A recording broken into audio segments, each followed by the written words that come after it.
Good morning, everyone. My name is Tina Sepahpur, and I am the Water Level Project Manager here at MARACOOS. I appreciate everyone being here today, spending your morning with us. So, before we get into the Maryland-specific work, I kind of wanted to give you a quick overview of the broader regional efforts that's going on here in the Mid-Atlantic. So, to start off, coastal communities in the mid-Atlantic are facing more frequent and severe flooding. So, this can be anything from sunny day tidal flooding to storm surge and compound events, which is getting harder for local officials and planners to respond to effectively. And one of the things we hear over and over again is that we need better real-time data and more collaboration across states. So with this project, we're making that happen through sensor deployments and hydrodynamic modeling. Oops, there we go. So we call this the Wave Water Level and Webcams project, or the 3Ws for short. So while this is part of a broader national effort led by IU's, today we're highlighting the work here happening in the Mid-Atlantic.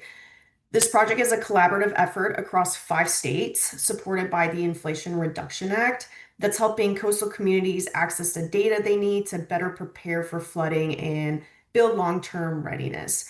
This effort includes deploying low-cost water level sensors, wave buoys, ADCPs, webcams, and building hydrodynamic models to better track and forecast coastal flooding.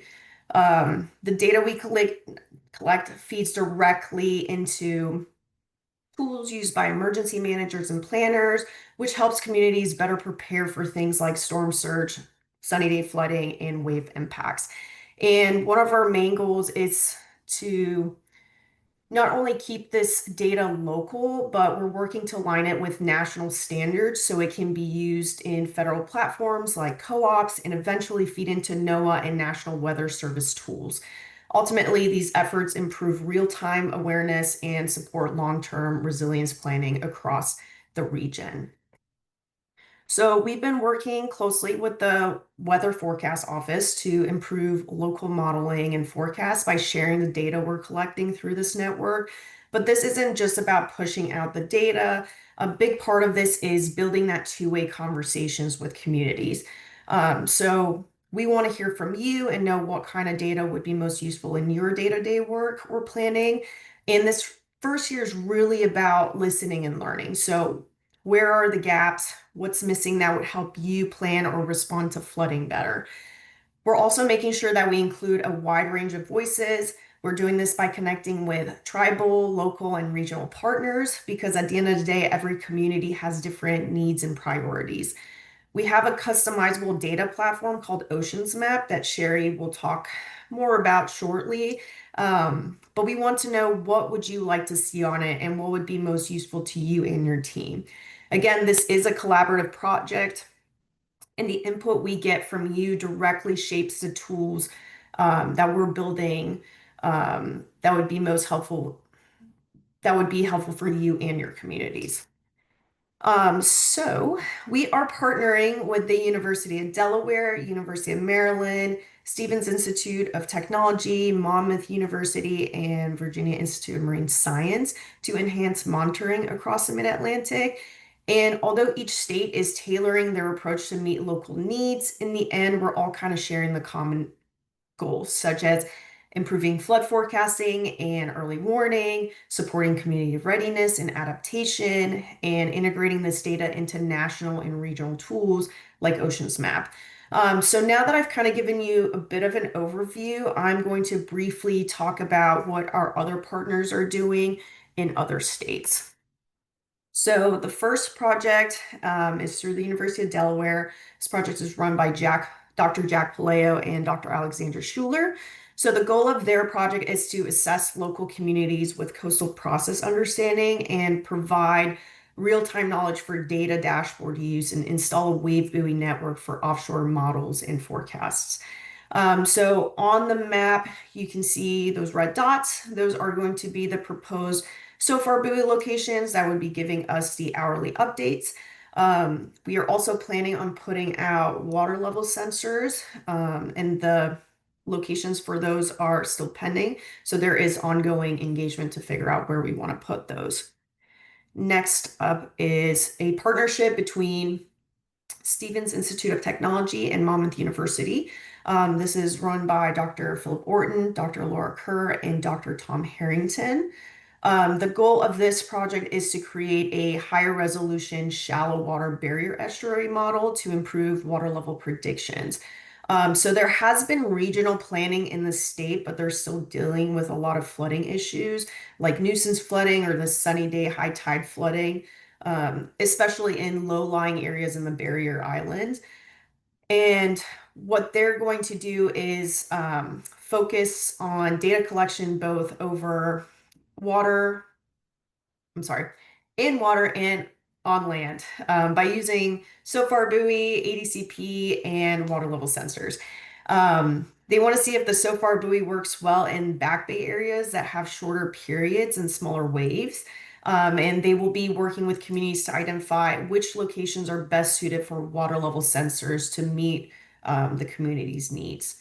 Along with this, they will be utilizing data collection apps like MyCoast, where they can collect photos with time and location stamps and see where flooding is happening.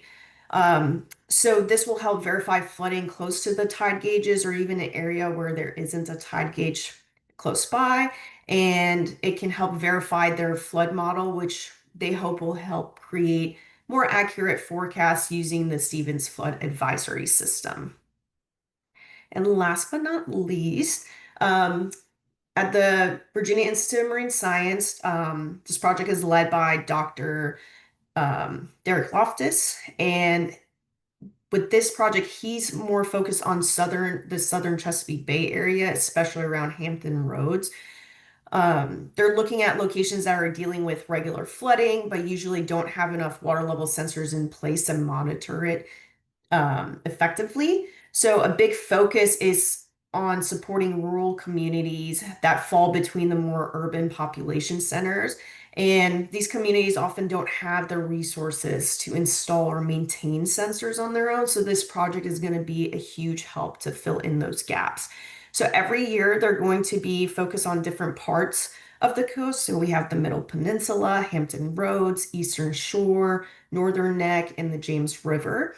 And they're going to be deploying two types of sensors. So you're going to have your water level sensors, and then they are also going to be collaborating with USGS in years 2 and 4, where they're going to deploy AI machine learning cameras that can estimate water levels by analyzing videos. So all of this data that they get is going to be fed into a tool called Tide Watch, which is a 36-hour storm tide forecast model that helps validate and predict where flooding is likely to occur. And since some of these areas don't have sensors yet, they're also bringing in the community science side by encouraging people to report local flooding through mobile apps. This kind of input will help decide where those new sensors should go, especially in spots where both the model and residents confirm that flooding is happening. So they're planning on installing about 20 water level sensors across coastal Virginia over the next few years, and those exact locations are being prioritized based on flood risk, data gaps, and then the community input. So I appreciate you guys listening to me. To kind of wrap all of this up, this regional network of sensors combined with Oceans Map is giving communities the tools they need to understand and respond to coastal changes. And we're really proud to support this work across the Mid-Atlantic and excited to see what happens in the next 5 years with this project. So I do have my information on there in case you guys would like to check out our website or want to send me an email or anything like that.